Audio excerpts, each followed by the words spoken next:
यशोदा मैया को पहले तो बहुत सुख मिला, ठाकुर जी अंक में आ गए, पर थोड़ी देर बाद यशोदा मैया ने चेहरे का रंग बदला, कहने का ढंग बदला, तुरंत लाला पकड़ लिए जोर से। अब आयो हाथ में, चल तो बताऊं मैं अभी। ठाकुर जी बोले मैया तू तो यूं कह रही कि मैं तो ना पकड़ूंगी। बोले मैं तो झूठ बोल रही तो।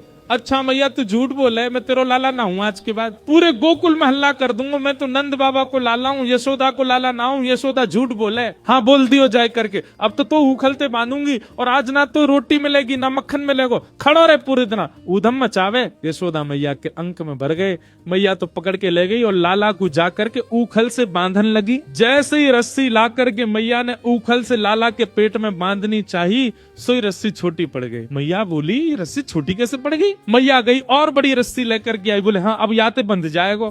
मैया ने जैसी ऊखल में लेकर के और जैसे ही ठाकुर जी को ये छोटी पड़ गई। क्यों? तो कहते हैं दाम का मतलब होता है रस्सी और उदर का मतलब होता है पेट। ठाकुर जी सारी रस्सी को अपने पेट में भरते जा रहे हैं, इसीलिए उनका नाम पड़ गया दामोदर। यशोदा मैया ने सबरी गौशाला की रस्सी इकट्ठी करके एक ते एक बांध दी। अब तो बंधेगो, लेकिन अब की भी जब बांधा तो रस्सी फिर छोटी पड़ गई। यशोदा मैया एक क्षण आश्चर्यचकित होकर के ठाकुर जी की ओर देखने लगी। इतनी बड़ी रस्सी लेके आई, ये छोटी कैसे पड़ गई? और यशोदा मैया के चित्त में अचानक भाव उत्पन्न होने लगा। गर्गाचार्य जी कह के गए थे नारायण समोह गुण, पर कहीं नारायण ही तो नहीं है, क्योंकि परमात्मा ही किसी बंधन में नहीं आ सकता। सामने खड़े भगवान ने जैसे ही देखा कि मैया मुंह को भगवान मान रही है, सोई ठाकुर जी ने कही मैया और कितनी जोर से बांधेगी, देख मैं तो बंध गो। तभी मैया देखती है कि वो रस्सी पूरी बंध गई और गांठ लग गई ठाकुर जी को, बंध गए ठाकुर जी। फॉलो करके कमेंट करो राधे राधे, आपके रुके हुए काम हो जाएंगे। मिलते हैं अगले पार्ट पे।